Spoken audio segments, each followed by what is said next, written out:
제23화 2008년 그만 빨아 오빠 너 그러다 죽어. 흐르는 물소리가 시끄럽게 들리기 시작했다.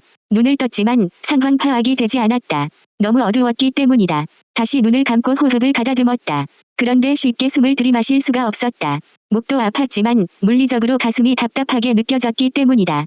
무언가에 짓눌려 있었다. 그것을 치우기 위해 손을 움직여 보았다. 손끝에 힘이 들어가지는 않지만 겨우 움직일 수는 있을 것 같았다. 손을 움직이려 하자 난데없이 목에 힘이 들어갔고 통증이 밀려왔다. 좋은 소식은 신경이 살아있다는 것이다. 나쁜 소식은 그 신경 때문에 아프다는 것이다.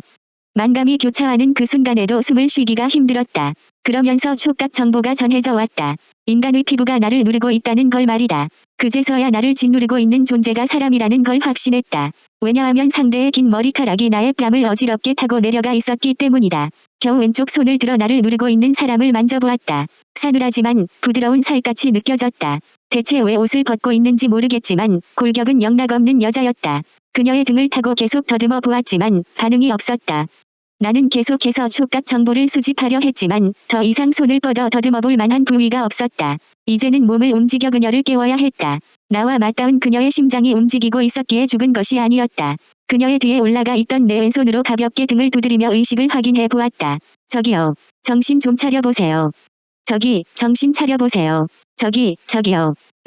작은 신음소리가 새어나왔고 나는 화들짝 놀랄 수밖에 없었다. 그녀의 입이 나의 오른쪽 귀 옆에 붙어 있었기 때문이다. 어쨌든 그녀의 의식이 돌아왔다는 것은 기뻤다. 이 어두운 곳에 누군가가 함께하고 있다는 사실에 너무도 감사했다. 나는 계속해서 그녀가 정신을 차릴 수 있도록 등을 토닥거리며 말을 걸었다. 저기요, 정신차. 이제 정신이 들었구나. 다행이야. 역시 안 보여도 목소리만으로 알아차리네. 다행이다. 너 왜 이러고 있어? 누가 누구더러 괜찮냐고 물어보는 거야? 오빠, 넌 어떤데? 모르겠어. 숨 쉬기가 힘들어. 아, 그건 내가 위에서 누르고 있어서 그런 거야. 잠시만. 그렇게 말한 아스카는 몸을 일으키려고 바닥에 손을 대고 밀었다. 그러나 생각처럼 움직이지 않았다. 다시 한번 같은 동작을 반복했지만 일어서지 못하고 그대로 엎어졌다. 그 충격에 나는 숨이 턱 막혔다. 통증이 밀려왔지만 나보다 아스카의 몸 상태가 걱정되었다. 내 머릿속에 절대적으로 나쁜 예감이 휘몰아쳤다. 그녀의 목소리와 행동 모두 힘이 없었기 때문이다. 그래서 그녀의 상태를 바로 물어봤다. 아스카, 너 괜찮아? 아니, 아무래도 안 괜찮은 것 같아. 혹시 팔을 다친 거야? 팔을 크게 다친 것 같지는 않는데 그것보다 아까 전에 일을 많이 했더니 힘이 빠진 건가 봐. 일이라니? 무슨 일이 있었던 거야? 그건 중요하지 않으니까 됐고 오빠 넌 어떤데? 어떻게 된 일인지 알겠어? 나 지금 상황을 모르겠어. 병도랑 이야기하다가 갑자기 유리가 날 끌어안았다가 밀었고 물에 빠졌어. 그리고 난 물 위로 올라가려고 했는데 올라갈 수 없었어. 그리고 기억이 안 나. 지금은 그것까지만 기억하자. 그 뒤에 일은 지금 떠올리지 않아도 돼. 나 죽는다고 생각했어. 괜찮아. 다시 살아났잖아. 대견해. 오빠. 대견하다니 오빠한테 그런 단어를. 대견해. 내 눈에 오빠는 이미 죽었었거든. 아스카는 힘없이 웃으며 내가 살아난 것을 두고 몇 번이고 대견하다고 말했다. 아마도 대견하다라는 단어를 조금 이상하게 배운 것 같았지만 그렇다고 완전히 틀린 말은 아니었다. 나중에 둘 다 건강이 회복되면 그녀에게 제대로 된 단어의 쓰임을 가르쳐 주어야겠다고 생각했다. 아스카, 그런데 너 몸이 너무 차가워. 응, 나 많이 추운 것 같아. 실제로 추운 건지 춥게 느끼는 건지 잘 모르겠지만 말이야. 안 되겠다. 너 옷 입어야 할 것 같아. 내가 널 조금만 밀치고 일어설. 아스카의 어깨를 잡고 팔을 뻗어 부드럽게 밀어내는 일까지는 좋았다. 그러나 막상 일어서려고 허리에 힘을 주니 쇄골부터 갈비뼈까지 전기가 통하는 듯한 통증이 엄습해왔다. 뼈에 금이 간 것 같은 느낌이 들었다. 생전 처음 느끼는 고통이었기에 더 이상 힘을 주지 못하고 원래대로 누워버렸다. 뼈가 저린 통증이 계속 밀려왔다. 예상치 못한 고통을 느끼고 있는 난 숨을 몰아쉬며 아스카에게 상황을 설명했다. 아스카, 이제 본이 떨어지면서 가슴을 어디에 부딪혔었나 봐. 통증이 찌릿찌릿하네. 아마 많이 다쳤을 거야. 갈비뼈에 금이 갔으니까. 어떻게 알았어? 딱 거기가 아픈 것 같아. 내 손으로 부셨으니까. 모를 리가 없지. 무슨 말이야? 난 물에 빠져서. 아까 말했잖아. 오빠 너 발견했을 때는 이미 죽은 사람인 줄 알았다고. 그래서 내가 CPR 그러니까 심폐소생술을 실시했어. 그래서 내 팔에 힘이 없었구나. 아스카, 미안해. 그럴 땐 고맙다고 해야 하는 거 아니야? 고마워, 진심이야.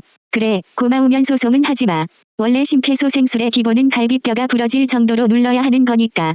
소송은 무슨 그런 짓 안 해. 지금은 경황이 없지만 이 은혜는 꼭 갚을게. 응, 그 은혜 받을 때까지 살아남자. 우리. 아스카는 다시 한번 힘없이 웃었다. 대화는 계속 이어졌지만 아스카의 말투에 점점 힘이 빠지는 것이 확연히 느껴졌다. 거기에 그녀의 체온이 한껏 더 떨어지는 것 같은 기분마저 들었다. 이대로 막연히 구조를 기다리고 있을 수는 없었다. 나는 다시 한번 아스카를 밀쳐서 일어선 뒤 그녀를 반듯하게 눕히기로 작정했다. 비록 조금 전에 느낀 통증에 대한 공포가 남아있었지만 지금 아스카가 추위에 떨고 있는 것에 비하면 그까짓 고통은 아무것도 아니었다. 나는 호흡을 가다듬었다. 깊게 숨을 들이마시고는 짧은 순간에 아스카의 어깨를 부드럽게 밀어내며 공간을 만든 뒤 내 엉덩이를 반대쪽으로 빼냈다. 그 자세가 되자 흉부가 비스듬하게 틀어졌고 금이간 갈비뼈의 통증이 세차게 몰려왔다. 그래도 이를 악물고 버티며 그녀의 가슴 밑에서 빠져나오는 것에 성공했다. 이제 남은 건 내 양손 안에 매달려 있는 아스카의 등을 땅에 눕히는 일이었다. 당장이라도 손을 놓고 싶을 만큼 가슴에 통증이 밀려왔지만 그녀의 등이 땅에 닿을 때 충격을 받지 않도록 세심한 배려를 기울였다. 나는 오른손을 아스카의 왼쪽 겨드랑이에 파고들어 단단하게 끌어안은 상태에서 천천히 바닥에 눕혔다. 어린 시절부터 해오던 주짓수의 기본 동작이었지만 이번처럼 힘들고 무겁고 아팠으며 동시에 부끄러웠던 적은 없었던 것 같다. 왜 그랬냐면 이 과정에서 어쩔 수 없이 내 몸이 아스카의 가슴과 반복적인 충돌을 피할 수 없었기 때문이다. 절대적으로 아스카의 체중은 가벼웠지만 덜덜 떨리는 내 팔은 한없이 나약했기에 꼴사납게 뒤뚱거리다 보니 그런 사고가 발생한 것이다. 나는 실제로 한치 앞이 보이지 않았지만 괜스레 얼굴이 뜨거워지는 것처럼 느꼈다. 그런 내 마음을 훑어보고 있는지는 몰라도 아스카가 힘없는 목소리로 고마움을 전해왔다. 오빠, 많이 아팠을 텐데. 나 안 다치도록 배려해줘서 고마워. 미안, 이런 상황에서 내가 도움이 안 돼서. 그래, 도움이 안 되긴 한다. 그치? 오빠한테 못하는 소리가 없어. 내가 원래 못하는 소리가 없는 애잖아. 건방지게 예쁘고 말이야. 그치? 그건 그렇지. 넌 좀 건방지게 예뻐. 그래서 연아도 너 많이 예뻐하고 말이야. 알아, 아까 언니가 나보고 좋아한다고 했어. 내 여자를 빼앗기고 싶지는 않지만 너라면 가끔 빌려줄게. 둘이서 오붓한 시간도 보내고 그래. 변태. 오붓하게 보내라는 게 왜 변태야? 영화에서 남자가 여자에게 오늘 밤 오붓하게 보내고 싶어라고 한 뒤 두 사람은 자던데? 야, 그건 어떻게 자기 여자를 다른 여자에게 빌려줘? 그러니까 오빠는 변태지. 이 상황에서 내가 진짜 변태면 넌 뭐가 되냐? 위기에 빠진 소녀지. 위험에 노출된 예쁜 소녀인가? 내가 지금 보이는 것이 없어서 예쁜 소녀인지는 모르겠다만 만져보면 예쁜 소녀라는 것 좀 단번에 알아차리지 않아? 스베스베. 스베스베가 뭔데? 뭐지? 한국어 단어를 까먹었다. 매끈하다는 의미야? 그것도 맞는데 그걸로는 설명이 부족해. 보들보들하다? 아니야, 소녀의 피부라고 하면 그 외 있잖아. 뭔가 어리고 부드럽고 탱탱하고 야들야들?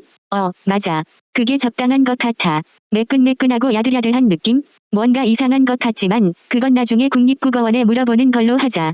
뭐야, 내 피부가 야들야들하지 않다는 의미야? 그런 건 남자친구한테나 물어봐. 오빠한테 못하는 소리가 없어. 뭐야, 다 만져놓고서는. 아스카는 다시 한번 힘없이 웃었다. 평소와 같이 대화를 주고받는 것 같았지만 애써 나에게 말을 걸어주고 있는 것 같이 느껴졌다. 마치 꺼져가는 촛불이 마지막 힘을 다해 자신의 존재를 유지하고 있는 것처럼 말이다. 괜스레 그런 기분이 들었던 나는 분위기를 깨지 않으려고 노력했다. 그럼 그 스베스베한 예쁜 소녀가 어떤 위기에 빠졌는지 확인해보자. 누우니까 어때? 어디 통증이 있는 곳이 있어? 글쎄, 몸이 많이 식어서 그런지 통증이 점점 사라지는 것 같기도 해. 무서운 소리 하지마. 다친 곳이 없으면. 나는 오른쪽 손을 타고 기어가는 무언가에 화들짝 놀라서 손을 하늘로 들었다. 그러자 내 손등에 붙어있던 무언가가 떨어져 나간 느낌이 들었다. 어둡고 습한 곳이니까 벌레 같은 것이 있는 건 자연스러운 일이었다. 문제는 그렇게 순간적으로 큰 동작을 펼친 덕분에 가슴에는 최상급의 통증이 찾아왔다. 어쩔 수 없이 신음을 흘릴 수밖에 없었다. 이런 내 모습을 보고 아스카가 조용하게 웃으며 입을 열었다. 오빠, 전통 무용 배워라. 잘 할 것 같네. 너 나 보여? 여긴 많이 어둡긴 한데 그래도 조금은 보일걸? 어디까지 보이는데? 젖꼭지 2개 정도는 보여. 오빠 피부 생각보다 많이 하얗더라. 미리 말하지만 난 지금 아무것도 안 보여. 그러니 넌 걱정 안 해도 돼. 뭘 걱정 안 해도 된다는 말인데? 그러니까 내가 내 몸을 보거나 하진 않았으니까 부끄러워하지 않아도 괜찮다고. 하하, 웃긴다 오빠. 나 눕히면서 다 만져놓고서는. 시각장애인이 만지는 건 무죄야. 헌법이 규정하고 있다고. 그래, 인정. 그래도 연아 언니한테는 말하지 말자. 우리 둘 이러고 있었다고 말하면 묘비 2개가 필요하게 될지 모르니까 말이야. 연아랑 나랑은 서로 비밀 같은 거. 그래? 그럼 묘비는 하나만 필요하겠네. 그 묘비명으로 스베스베한 예쁜 소녀의 손에 의해 여기에 잠들다. 이 정도면 어때? 오빠 무덤에 세울 건데 사람은 누구나 말 못하는 비밀이 있을 수는 있지. 그래, 이건 둘만의 비밀로 하자. 약속 지켜. 아스카, 오빠는 오래 살 거야. 태세 전환이 빨라서 말이야. 덕담이라고 생각할게. 그건 그렇고 실은 나 느낌이 조금 이상한 곳이 있긴 해. 확인 좀 해줘. 어디? 말해봐. 의식을 잃기 전에 왼쪽 다리에 통증이 있었는데 지금은 힘이 잘 들어가지 않는 것 같아. 의식을 잃어? 설명하기 복잡하고 귀찮아. 아무튼 다리나 확인해줘. 잠시만 만질게. 나는 아스카의 동의를 구한 후 왼쪽 골반부터 조금씩 더듬어 내려갔다. 외상이 있는지를 확인한 후에 그 부위를 움직여볼 생각이었다. 그러나 손이 얼마 내려가지 않아 문제에 봉착했다. 무엇인지 알 수 없는 물컹한 것들이 아스카의 허벅지를 타고 매달려 있었던 것이다. 나는 물컹한 물체가 무엇인지 판단하고 싶지 않았다. 막연한 두려움이 앞섰기 때문이다. 그러나 이대로 좌시할 수는 없었다. 서둘러 그것들을 손으로 잡아 떼서는 멀리 던져버렸다. 아스카의 허벅지에 붙어 있던 벌레는 한두 마리가 아니었다. 어떤 놈의 길이는 손가락 마디만 한 것들도 있었고 손톱만 한 것도 있었다. 그뿐만 아니라 그 중에는 작고 딱딱한 벌레들도 있었다. 화가 치밀어 올랐다. 이따위 벌레가 아스카의 피를 빨아먹고 있었다는 게 열받았던 것이다. 나는 일기당천의 맹장이라도 된 마냥 그 모든 것들을 손으로 쓸어버린 뒤에 다시 아스카의 허벅지에 손을 대보았다. 첫 느낌은 축축했다. 직감적으로 피라고 생각했다. 나는 손끝에 묻은 그 액체를 코끝으로 가져다 대보았다. 연하지만 비린 피 냄새가 확실하게 났다. 그리고 이 피는 차갑지 않고 따뜻했다. 즉, 지금도 출혈이 있다는 뜻이었다. 나는 서둘러 아스카에게 상황을 알렸다. 아스카, 너 왼쪽 허벅지에서 피가 나는 것 같아. 내가 손을 대고 있지만 계속 흐르는 것 같아. 아, 역시 피를 흘리고 있었구나. 어쩐지 기운이 빠지더라. 근처에 붙어 있던 벌레 같은 것들은 다 떼어냈는데 느낌이 없었어? 오빠가 날 깨운 뒤부터 조금 간지러웠는데 그게 벌레들이 붙어 있어서 그랬나 봐. 그랬나 봐라니. 너 지금 감각이 말했잖아. 피를 많이 흘려서 힘이 빠지는 것 같다고. 아스카, 이대로 놔두면 안 될 것 같아. 우선 지혈을 할게. 할 수 있겠어? 못하겠으면 그냥 손으로 누르고 있. 나는 다시 손으로 아스카의 허벅지를 더듬었고 상처 부위를 확인했다. 그리고 그 부위에 입을 대어 피를 빨아들였다. 어떤 것에 물린지 알 수 없는 상태에서 독이라도 퍼지면 큰일이라고 생각했기 때문이다. 호흡이 닿을 때까지 빨아들이자 흉부의 통증이 다시 밀려왔다. 그대로 잠시 숨을 고른 뒤 겨우 고개를 돌려 입안에 머물고 있던 아스카의 피를 뱉어냈다. 사실 뱉어냈다기보다는 입을 열어 빨아들인 피를 겨우 밖으로 흘려보낸 모양새였다. 뱉어내기 위해 힘을 주려 하자 가슴이 조이는 듯한 통증이 밀려왔기 때문이다. 그러나 나의 통증을 아스카에게 드러내고 싶지 않았다. 지금 당장 위험한 상황에 처한 건 그녀였기 때문이다. 나는 숨을 내쉬고 다시 그녀의 허벅지에 입을 가져다 대려고 했다. 그때 아스카가 힘없이 소리를 질렀다. 오빠, 그만해. 그러다가 내 병에 감염돼서 죽을 거야. 제발 그만해.